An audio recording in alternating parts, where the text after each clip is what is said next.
day, everyone. Good day, C to the C. Hope everyone's good. Happy Sunday. Welcome to Ancestrally Speaking. So happy to be here, and I'm so excited to be talking to Zahira. She's just joining. So, how has your Sunday been? Remember, I always like to ask you guys this. Please put it in the comments. Let me know. Let me know. How's the week been? Crazy, good, depressing? Let me know. Tell me what you're dealing with. This week, I've not been that productive, and I've been a little bit angry at myself for not being that productive. But, it is what it is.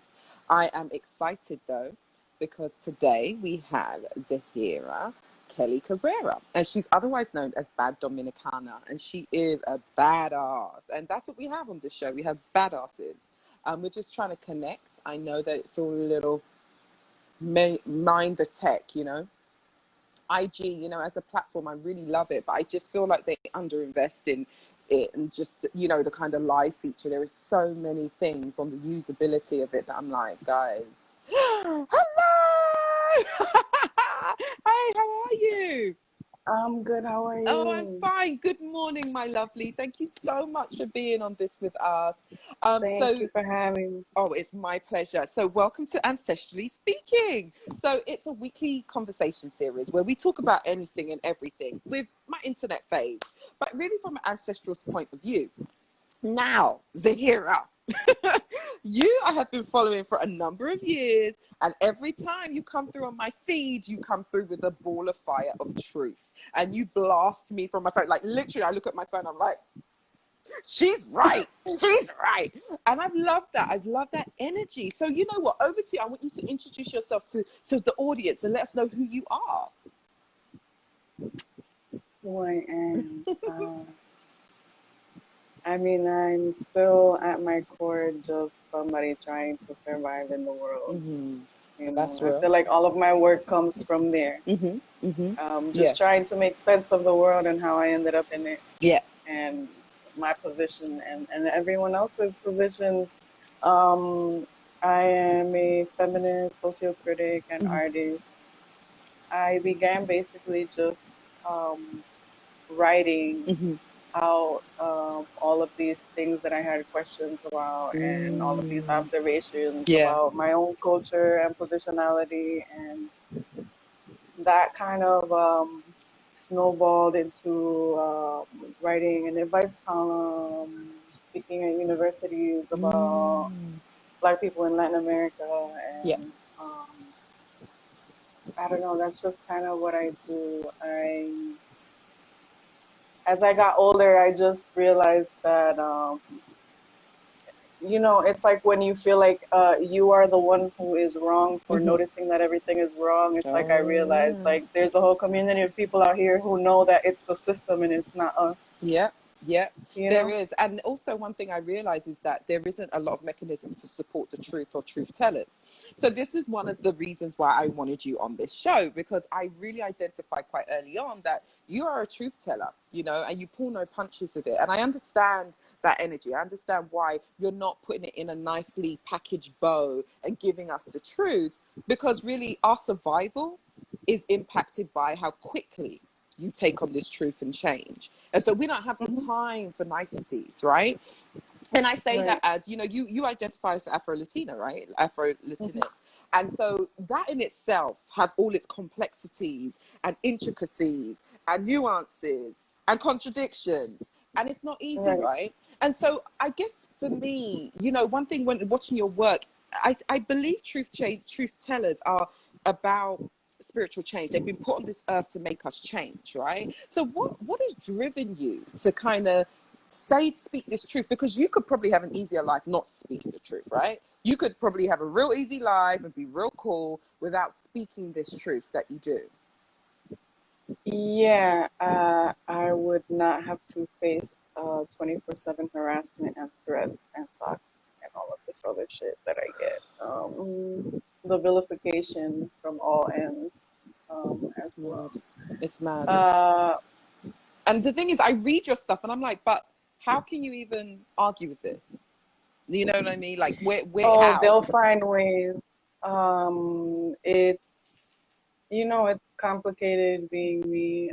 If it's not Latin Americans, non-Black Latin Americans who are really angry that I'm talking about the things that I'm talking about, because it basically shows them blows up their conception of how things work. It's just other people who are not comfortable with somebody like me speaking either. Because people like me, not only are we not seen anywhere, we're definitely not speaking, and we're definitely not pushing against the grain in the way that I am. Right. So, and with confidence. That's the thing that people are, like people are not comfortable with what they are not used to. And I am the kind of thing they are not used to. Yeah. Basically.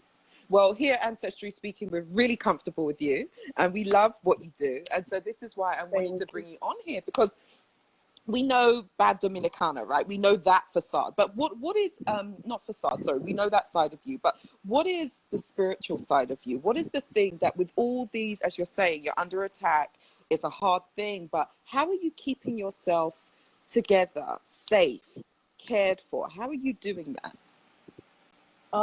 Spiritually, my belief system is one that I've sort of come into later in life. I would say like early 20s. And it came to me. I didn't go to it. I had already discarded the Christianity that was forced on me at that point. I grew up Pentecostal, which is super, it's a lot of energy. Really extreme. Yes.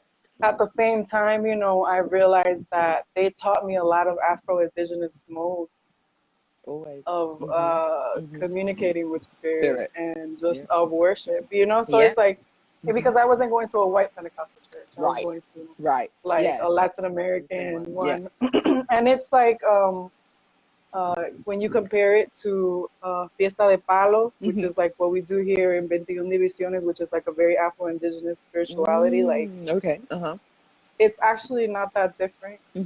You know, they catch the Holy Ghost, we get other spirits, but it's the same modes and it's the same kind of music. So I don't know, for me, the ancestral is definitely what guides me. I consult with my ancestors, with my muertos, several times a day, all day. They communicate with me via dreams and other modes that are also part of like our culture. And that guides me and it grounds me. Basically. That's important. I'm always coming from a place of what actually feels natural and instinctual to me versus what the world tells me that I should be. And you know, and it usually ends up lining up with something ancestral, even if I am not thinking about it. When I stop thinking, that is what comes through. You know? I love that. So for me, that's kind of what it is. It's like, does it feel right in my gut? And it's like, if it doesn't, then I'm probably going to say something about it. You know? What is the, I guess, what is the hardest thing you found maybe on your spiritual journey to kind of reconcile with, right? Because you said you kind of grew up Christian. Was it a really hard switch for you to sort of turn into like African traditional religions, or you were like, oh no, I'm good, I'm going? It was not a completely accessible transition at first, mostly because, you know, I had to grapple with multiple times being stripped of basically of who I am, right? So it was like my family, they come from the country where it's like a lot of Black people who practice Afro spirituality, like Afro-Indigenous spirituality. Nobody thinks anything of it. It's just what we do. My mom used to attend Fiesta de Palo and all of these rituals and get-togethers that they do for the saints, which are really deities. They're like, you know, they may have Catholic names sometimes, but that's not who they actually represent. Exactly.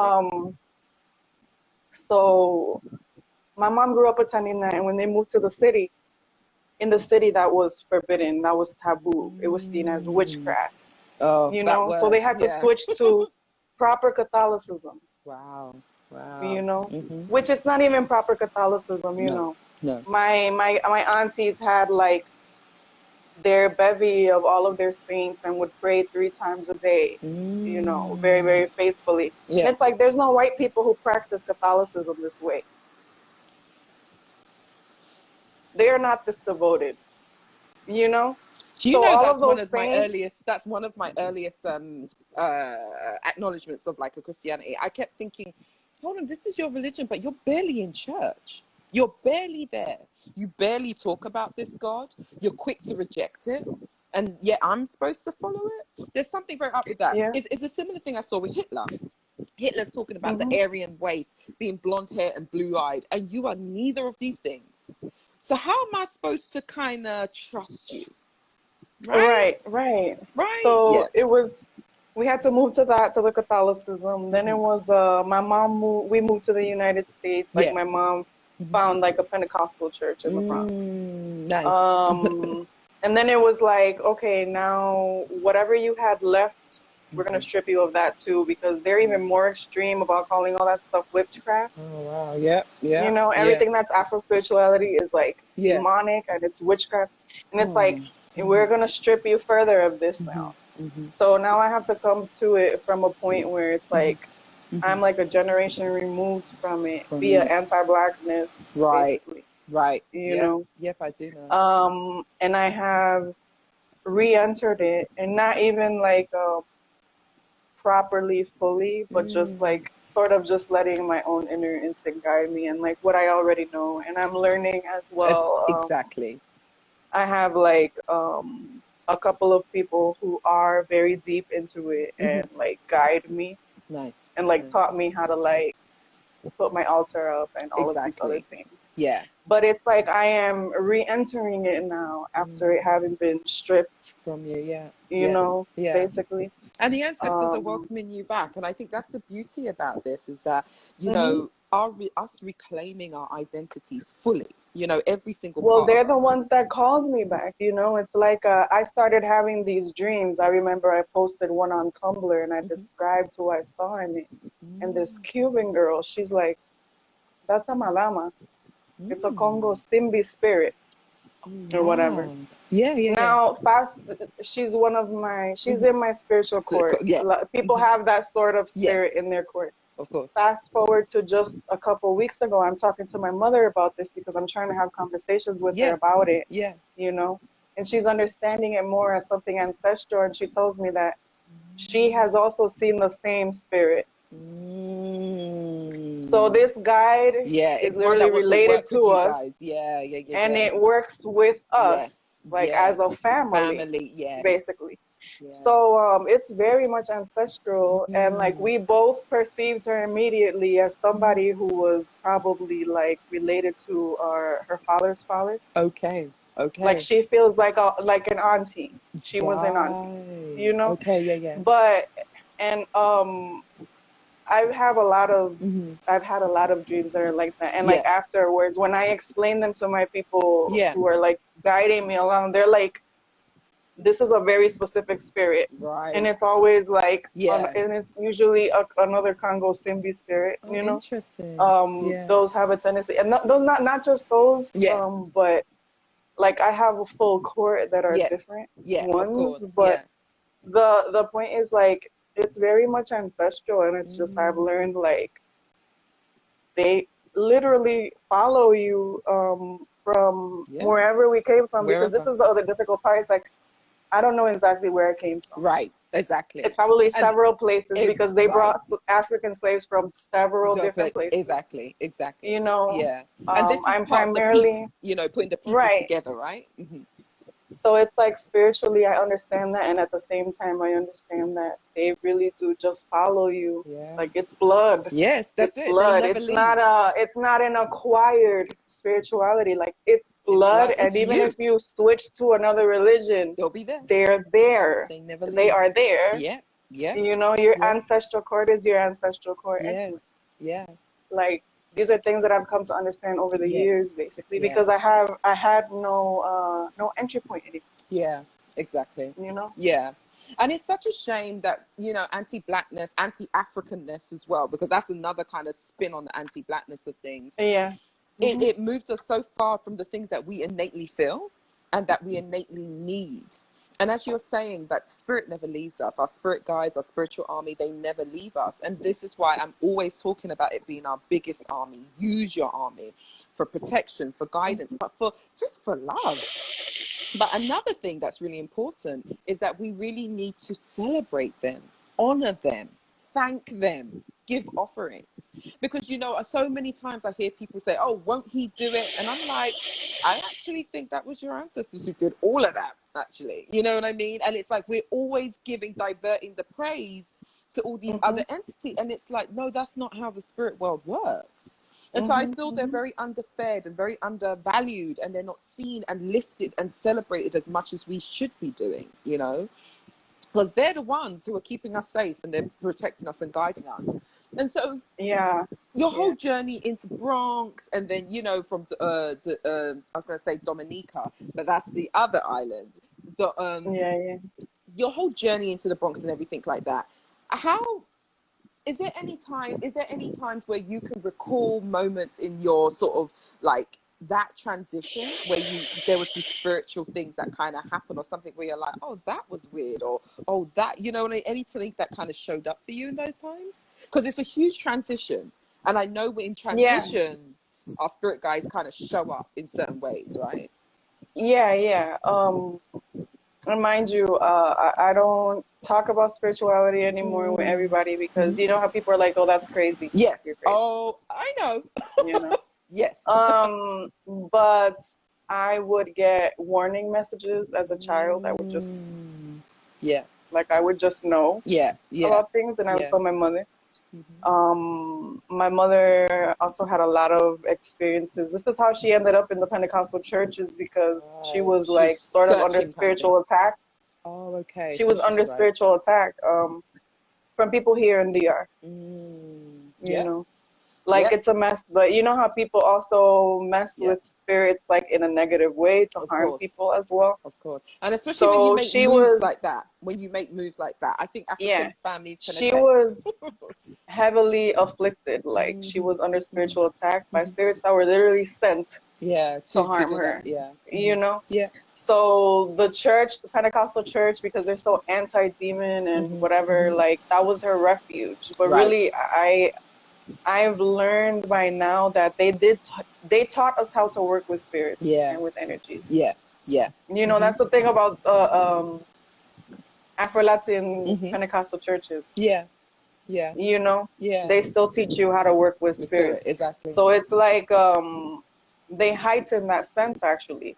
That's amazing. To be honest, they develop you spiritually in a way that white people would never do.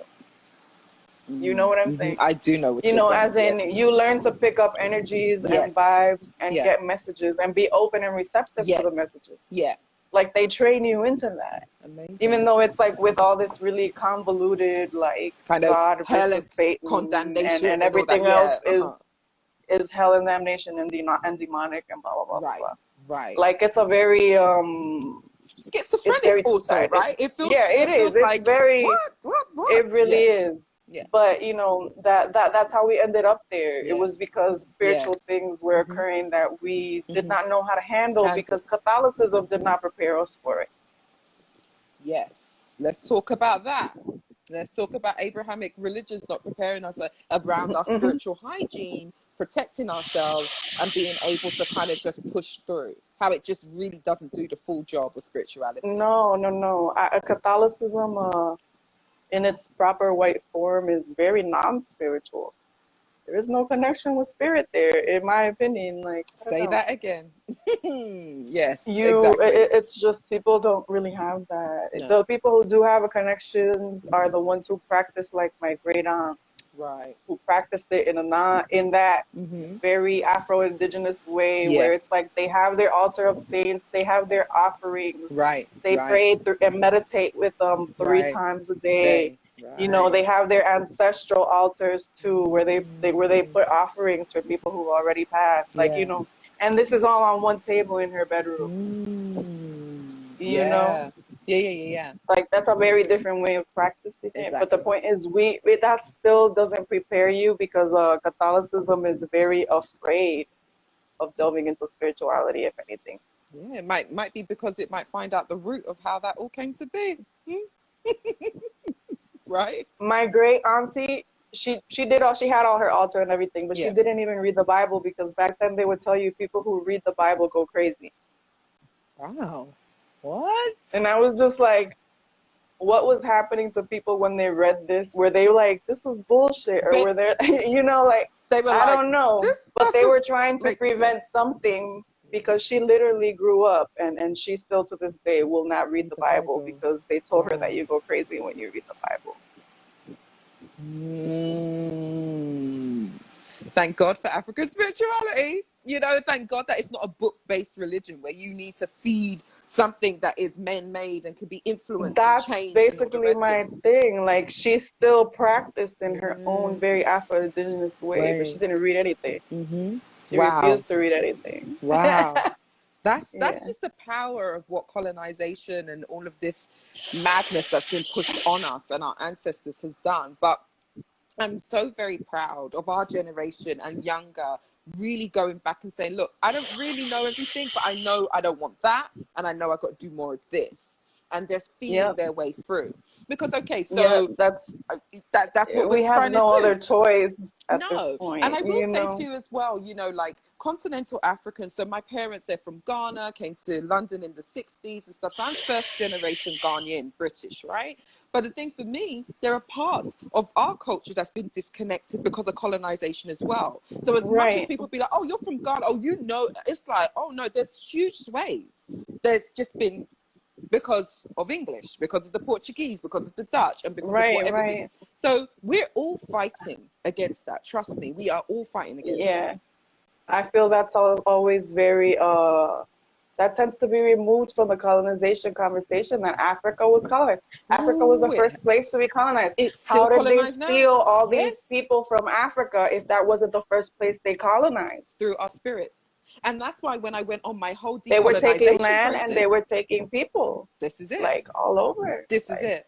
And it wasn't that Africans just sat there and were like, oh, okay, yeah, you can have it. That's not how that went down, even though that's a popular narrative that's given to this whole process. But what is really important, exactly as you said, there are so many conversations we have about Africans, the slave trade and all the rest of it, but we miss pieces. We miss pieces about, you know, spirituality and the role that it played. We miss pieces around resistance and resilience. And we also miss pieces around what was actually going on in Africa at the time that these entities could come in and do that, right? And so as much as we're finding our way back through our spirits and our ancestors, a lot of us has got a lot of healing to do through our lineages. A lot of us has got a lot of work to do. And it's scary because, you know, this work is heavy. And you need the guidance. You need someone who can really guide you, who's like an initiated priest, who can really take you through the steps. Because these things are not things to be messed about on the you know, on any kind of superficial level. Right. But I guess in me saying that, what do you feel like practicing African spirituality has brought to you? What are the benefits? You know, what are the things that you think, you know what, yeah, this feels good. This is right for me. And why is it right for you? You know what I mean? The benefit for me is just like I can't explain, but it's like a wholeness. When you're like me, who just kind of like, you're born and nobody even tells you where the hell you're from or anything. Right. Just like, whatever. This is where you ended up now. Right. You figure it out for yourself. Kind of, you know? Yeah. I felt very lost for a long time. Like I didn't have a place. Like who the fuck even am I at this point? I don't have anywhere to go back to. I know that I'm not. Well, I am partially from here. I do have indigenous ancestry as well, but that's also been stripped and lost. Right. You know, I don't know about that either. Yeah. And one day I had this dream, and I was supposed to be in Africa, and it was this really big museum. It was like marble and really cold. Oh, wow. And everything, and there were like African artifacts, and they were all behind glass. You know? Yeah. And it felt so far for me. Like, how do I touch this that's behind the glass? Yeah. And I can't just come here and say I'm from here. It's obvious that I am not either. Right. You know? Right. And in the dream, like, all of that, like, pent up sadness and frustration, like, I toppled to the ground, just kind of like sobbing. Like, I haven't cried that hard in a lot of my life, but it was like a lot of like internal stuff coming out. Yeah. And when I'm on the ground, I'm like literally on the floor with my face like on the ground, like crying, like face down, like on my stomach. I start to hear these drums, and they're like, and I literally hear like, you're not lost. Your ancestors never left you. You have your body. Wherever your body is, your ancestors are.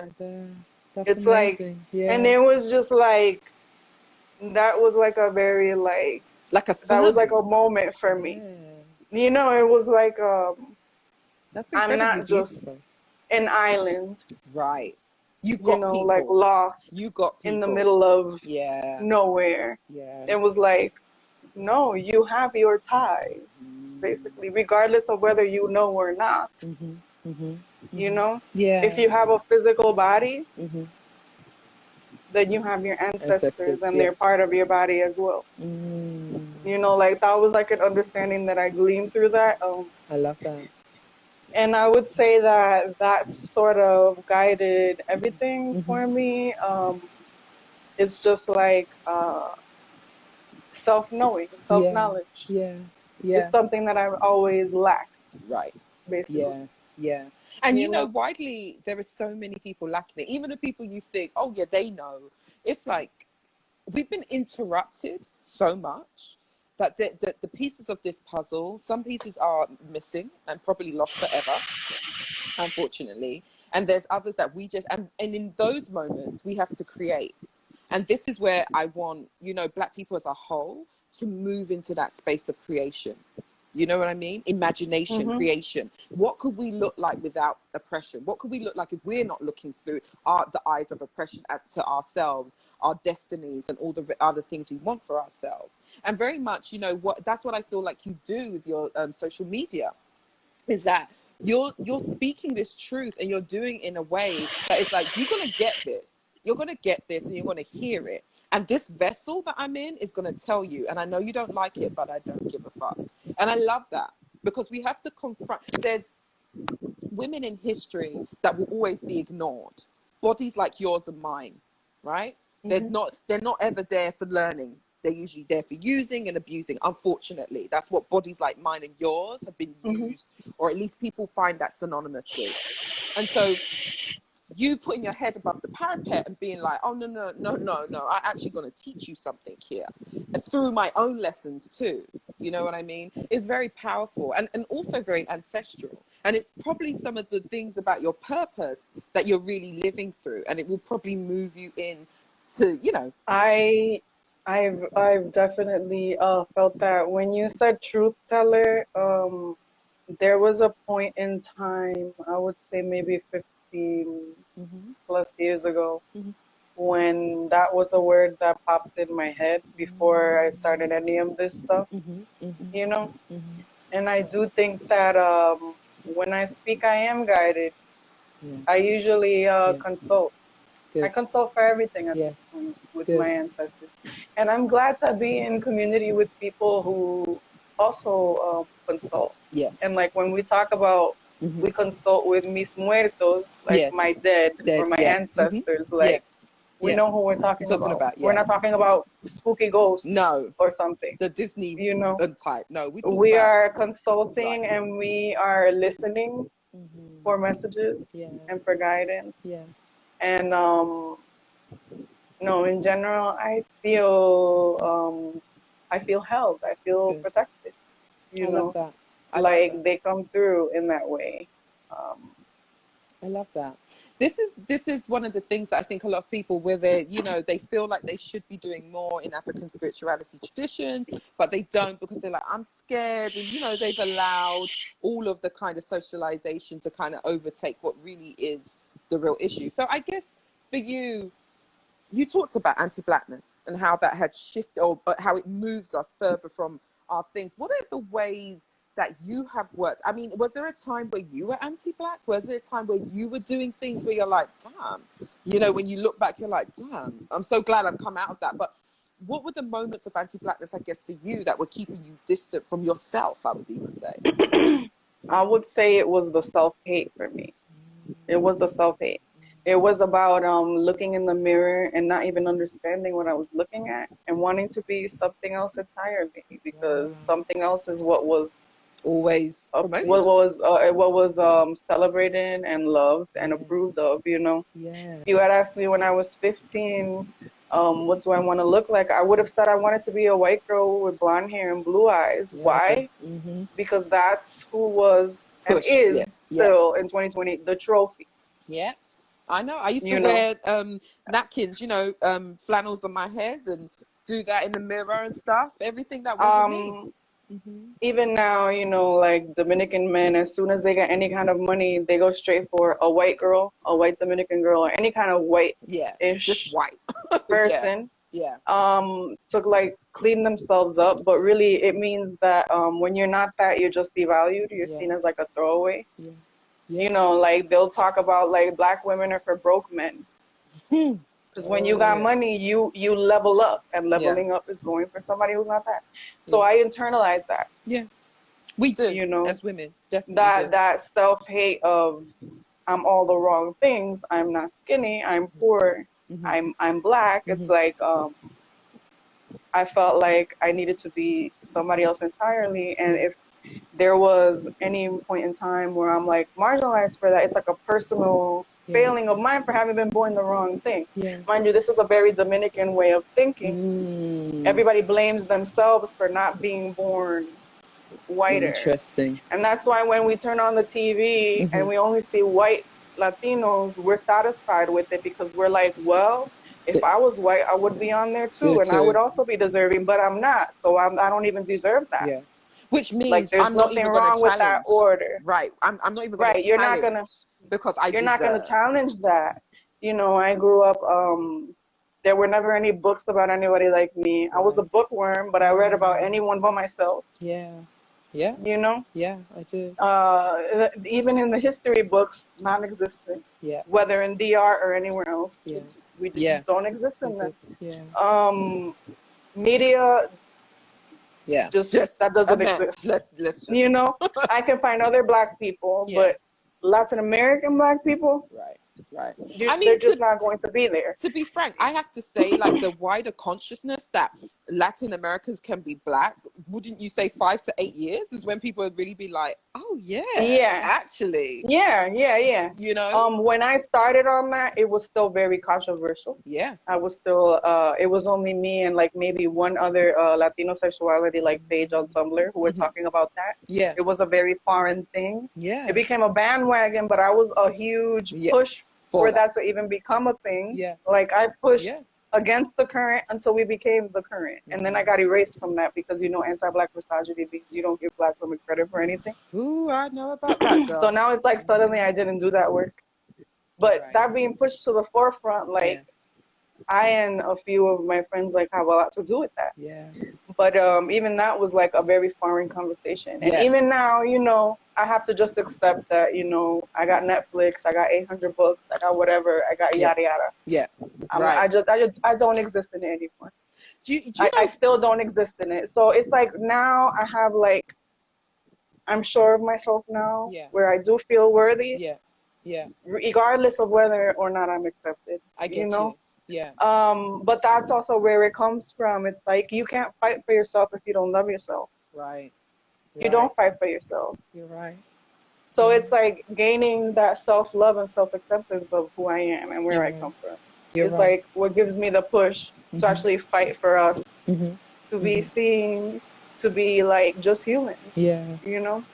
But still, it's an ongoing fight because again, still I am 37 and it's still pretty much we don't exist to the public eye, like to the general imagination. Yeah, I do.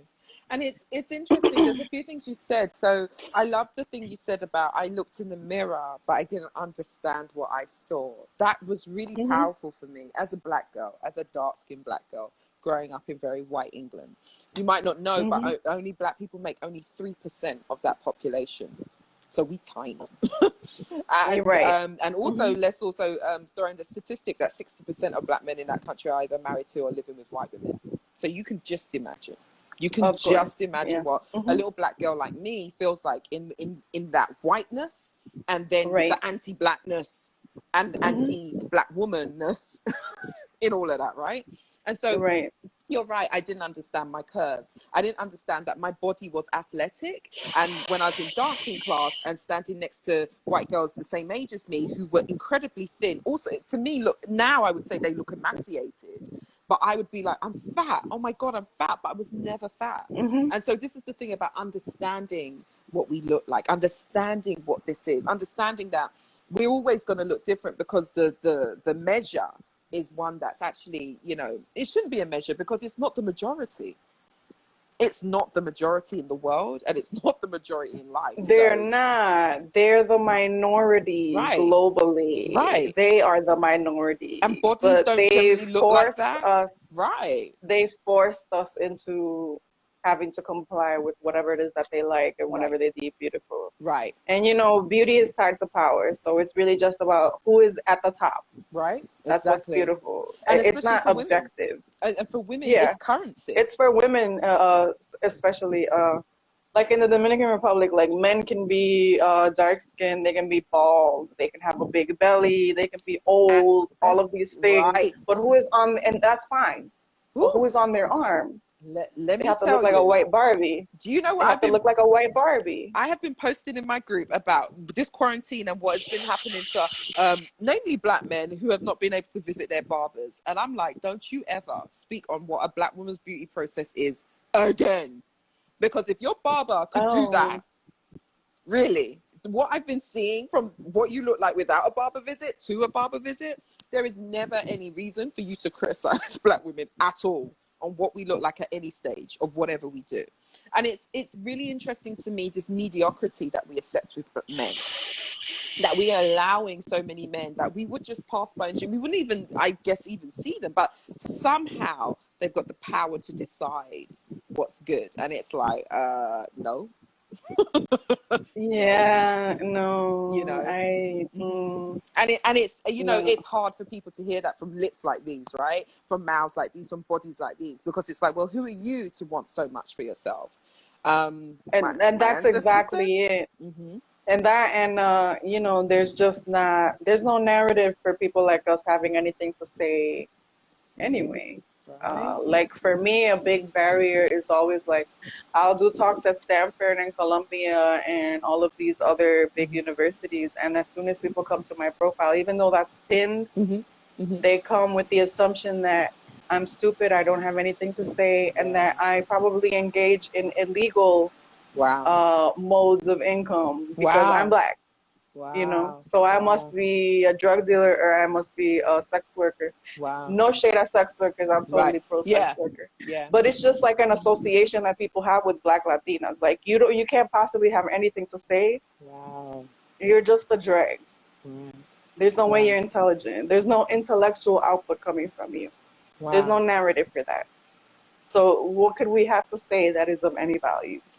There's just no narrative for listening to black women in Latin America say that whatsoever. Again. It just doesn't exist. No, it doesn't. I mean, you know, it's so interesting you say that, because I'm thinking about Monique, right? I'm thinking about Monique and what she said about how Netflix treated her and the equal pay that she wanted, and she's the most decorated comedian, and that she deserves what Chappelle gets. And I completely agreed with every single thing she said. Everything she said. I didn't ever see a problem with it. But what I did hear from a number of people was it was about delivery. It was about how she said it. It was about, and I was just like, no, it wasn't. The tone policing doesn't ever fail with that. You know? It's like, you should have asked nicely and bowed your head down and humbled yourself. And it's like when you humble yourself like that, you don't advocate for yourself. You don't. And you don't believe yourself to be worthy. And also, on top of that room weren't trying to listen to her. They were not trying to listen to her. They don't respect her. That's why they did what they did. And really, it's just all a trap. It's like a respectability trap. It's like, well, if you spoke more like white women speak, we would listen to you. Oh, you're speaking like a white woman? We don't care what you have to say anyways. Because you're faking it. Because you're not white. Look at you. You got no and you're black anyway. We still don't fucking care anyway. You may as well say it however the fuck you want then, to be honest. That's my whole point. Free yourself. Say it how you want. Because at the end of the day, they're going to listen or not. And they're not going to listen anyway. Right. And what's the point of self-editing and keeping inside what really should be out there so you can be free of it and the world can have it? That saying, they're like, you attract more flies with honey than vinegar. First of all, who the fuck said I want flies? Second, flies love vinegar. Right. That's what they're fucking drawn to. You put a fucking cup of vinegar, they're all drowning themselves in that shit. It's like, they're all over everything. They're not, so it's just like, where does this even come from? Like, it's about who said I'm trying to attract a bunch of trash people? Right, but that's the thing. It's what we're always expecting of women. Be nice, platitudes, bend, compromise, stoop. Don't push too much, don't agitate too much. But the thing is, as I said, when you're in these bodies, I don't have time for that shit. I'm surviving. And it is that desperate. That's actually what it is. Yeah. I'm still always in survival mode. Always. I don't have the privilege of not being in survival mode. Nope. Like, I'm a single mom. Right. I pay for everything myself. Right. Right. And especially now, we're in the middle of fucking COVID. It's like a generalized global fucking depression. But who's going to get hit the hardest? We know who. Exactly. So it's just like, I don't have the luxury of waiting on you motherfuckers to get it. I just don't. Like, this is do or die, literally. Yeah. So people listening, one of the big points I want to say to you all is allow women to speak how the fuck they want. Hear the message. Stop thinking about delivery and all the rest of it. Stop getting caught up in your feelings about how someone's saying shit and just listen to what the fuck they're saying. Right? Could do you some good. Yeah, I think that's like a very white mode to the need for politeness. And it's like a lot of these people, it's like they'll say things without cursing and it'll sound polite, but it's like but you said super nothing. Offensive. It erases and dehumanizes absolutely everyone who's not like that. So I'm like, what is polite about that? Just because you use proper language, right, and you didn't curse, right, you're still dehumanizing as fuck. Right. You're still erasing everybody who's not like you. Right. So I don't consider that a decent form of communication. Yeah. It's not. The best form of your communication is getting your point across in as less words as possible. So if I say fuck and you know what the fuck I'm saying, then we good, right? Mm-hmm. Fuck travels around the world and we all know what the fuck that means. So it's like we can't allow all these values to be put on stuff that we haven't even created. Those values, they don't even honor who we are anyway. This language is not ours. It's one that we use, but it's not ours, and we've erased the languages that we have. So we should use it and feel about it the way that we want to, because this is what decolonization is. Decolonization is the process of antagonizing every fucking thing that you've learned or someone's told you. Literally. And basically, you have to question everything because everything comes from like very nefarious fucking sources, and you can sit there and just accept it, or you can actually be like, no, weed it out, like untangle it, and see like a huge part of my process spiritually and just in general has been just like untangling all of that and figuring out what string is me and what is them, and everything else and the system. Yeah. And it's a daily process. Oh yeah. Every day I'm just like, okay, this thing that I thought, it's like very white led. And it's like I sit there and I think about these things because I feel like it's important to actually process and analyze where shit is coming from. Yeah. No, listen, I've been doing this for so long, and that's everything from the guys that I like, from the hairstyles that I'm choosing. I'm always thinking, okay, so why are you liking this though, Simone? Why are you feeling like is it because you like it, or right? Do I need to slick my edges down? Do I feel a way? Like I got today, I'm like, okay, this twist out is a little, it's really frizzy. But child, this is the hair that grows out my head. So you're gonna get this fucking hair. Right. For example, there's a conversation like I was having. I made a tweet and I was really joking, but I wasn't joking, you know. And I'm just like, Dominicans have a way of talking where they all talk at the same time, but everybody hears what you're saying. Sure, I have and you just get louder and louder, and you talk over each other, but everybody is still being heard, right? Welcome to my And household. The white mode is very like, here is the talking stick. One person talks at we a can't time. hear. I can. You know, and it's just like everyone's coming back with like, this is how I talk, and like it's been very like, I've been degraded for it, yada yada. People think it's rude, it's offensive, yada yada. And a lot of people coming talking about, I'm so uneducated for that, yada yada. And then it turns out that there's a Creole expression that calls that gumbo yaya. And it's like a mode, an ancestral mode of communication that we kept. Oh wow! Actually, so it's like, it means like everyone talks at once. I love it. You know, so like that's actually a diasporic thing. Yeah. But the whiteness of everything says that we are stupid and uneducated and unruly and offensive, even though for us it's totally fine and we understand each other just fine because context is not universal. No. And then the default, the proper, decent default is the white / non-black one where you give your talking stick, one person talks at a very low, quiet voice at a time. Yes. Where they say, you know, like, you and it's just like, you don't have to shout. No, but sometimes they're like, well, read the room, and I'm just like, you don't read the room for me. Oh my God. You don't adapt People to say my. that shit to me all you the don't time. adapt to my way of communication, to our generalized way of communication. So why do you expect me to adapt to yours? What makes yours the better mode? And it's like, that's also about whiteness. Yes. It's also about disrespecting black forms of communication. Not understanding. We're very both and about things. We can do a lot of things at the same time. We can have multiple conversations. It's like multi-directional conversation. It's a literal thing. You know? Yes. And that's a thing that like whiteness makes everything about. Well, that's not polite. That's rude. And it's like, if we all understand each other, how is it rude? As a group, then why is that rude? We don't find it offensive. Why is it rude? Like, it doesn't mesh with your context. I'll give you that. That's cool. Right? But that doesn't mean that your context is the better one. Not at all. Or the more polite one. And it just means that your context is another one. You know? And like, I'm having that conversation there, and it's always and it's also a conversation about language, because Dominicans speak a very it's like a very patois kind of a Spanish, even though it's not defined as such. It's a very black form of Spanish. It's black Spanish vernacular. And we're looked down as being uneducated and ignorant. We don't know how to talk, blah, blah, blah, blah. But like, these are also ancestral modes. A lot of it can be traced back to West Africa. You know, and also indigenous modes of speaking. So it's just like the whiteness of it all makes it so you want to erase. This is it. How you have conversations, how you speak, and everything is under the guise of, this is what is respectable and what is polite and decent and proper and educated, and you are the opposite of that.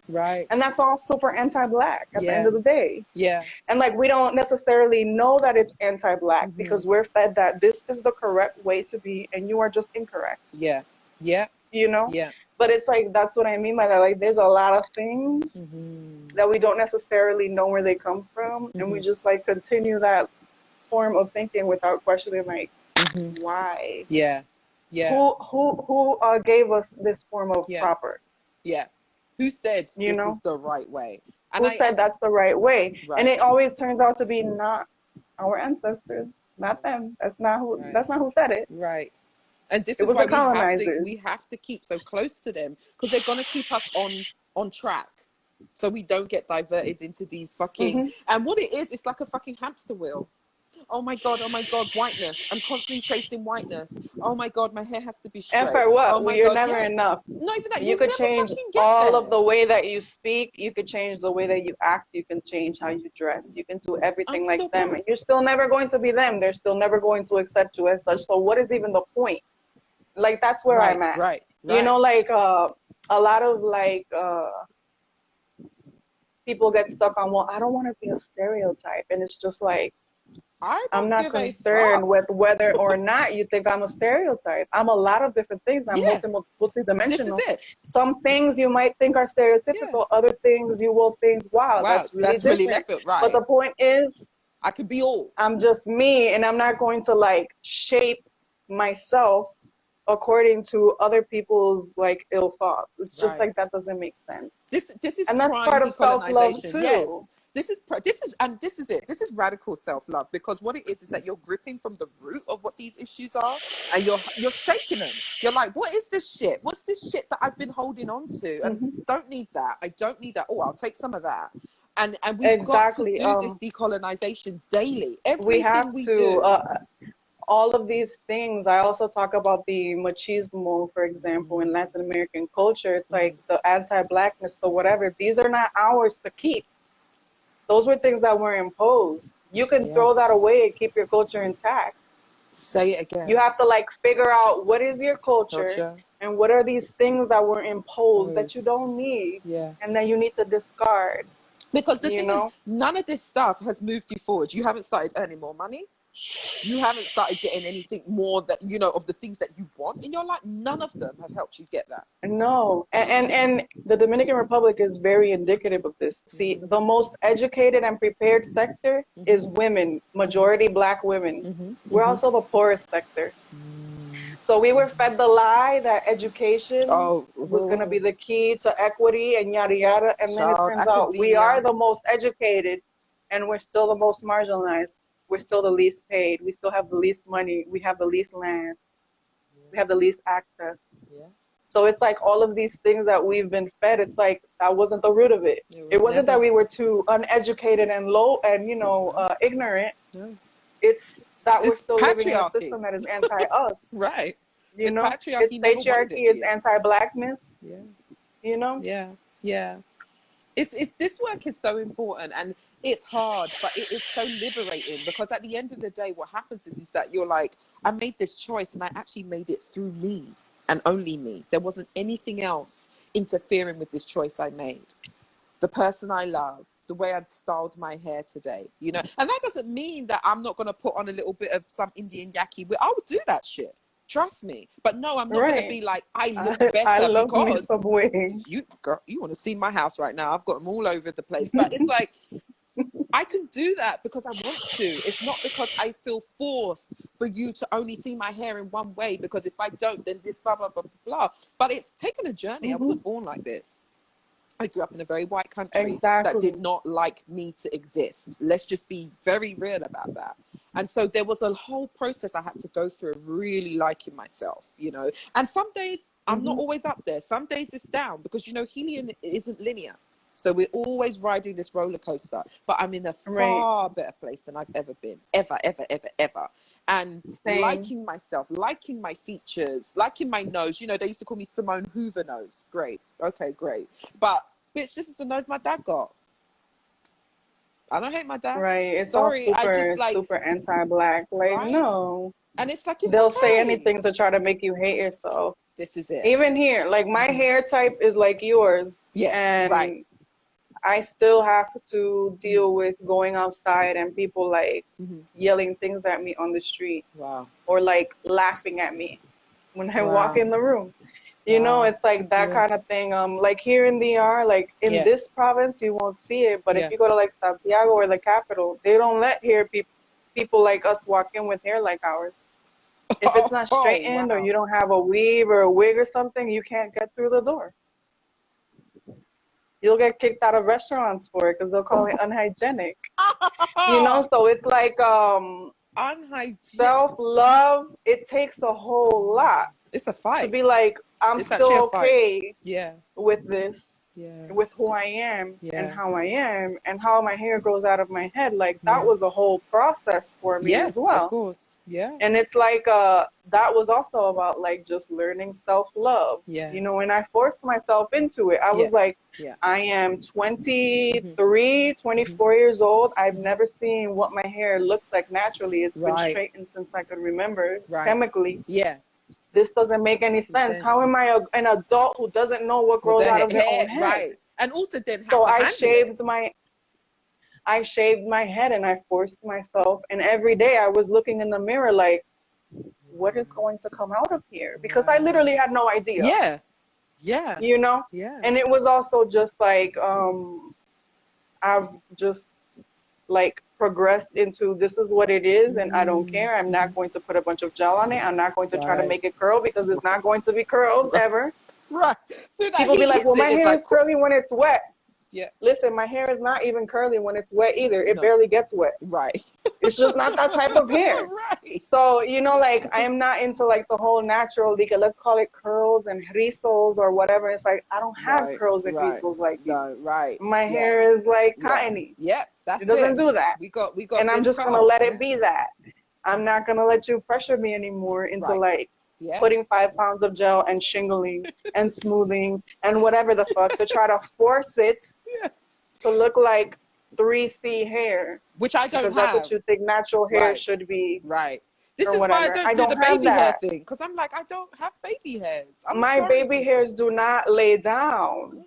They just wispy. It's too much work. And I've never found anything to keep that shit down anyway. Ever. They don't stay down. So people are like, well, you got to lay them down with a scarf. You got to put gel. You got to whatever. I'm like, that's too much work. Right? And then you end up getting a headache, a migraine because it's so freaking tight. You're like, Jesus. No, that's not for me. It's not for me. And no shade to people who do style their baby hairs because that should be looking fly as fuck and everything. But we know that it also has an anti-black root to it. This is it. It's about wanting to have baby hairs that lay down like the non-black people's hair lays down and ours doesn't. And we get like dragged through the mud for that. Like, let's not forget that gymnast. Right. I think it was Gabby Douglas. Oh, no, Gabby Douglas, you're right. Gabby Douglas got dragged through the mud for months. They're still talking shit about her hair because her baby hairs were not laying down perfectly. But I'm like, this girl is just fucking won an Olympic medal and this is what we're doing. She's absolutely brilliant and talented and this is what we care about, that her baby hairs was not laying down. Yeah.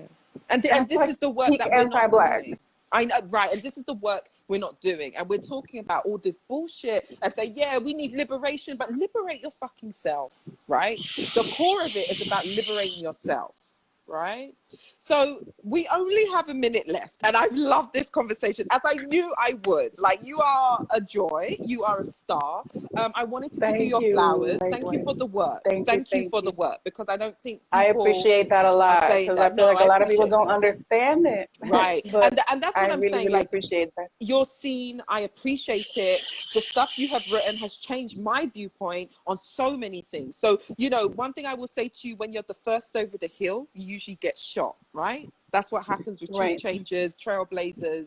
So do as much as you can to just take care of yourself. Be in the places that make you feel loved and create that kind of love for yourself, you know. And I pray for whatever you want, that it comes for you and you get everything, you know, 20,000 times fold. But I really do appreciate the work you've done.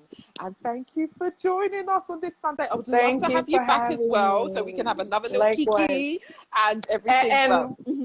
And buy her tarot set. That is the most accurate tarot deck I've ever used. This is not a paid advertisement. I'm so serious. Her tarot deck is the most accurate deck I've ever used. My ancestors was really fucking feeling that shit. They really are. And if you have Black ancestry, maybe yours will too. I'm just saying. This is it. I mean, get it, because it's the truth. Yeah. All right, my love. Thank you so much. We only have 10 seconds, but thank you so much, Zahira. Take care, and we will be speaking soon. Too. Okay, then. See you later. Bye. Bye.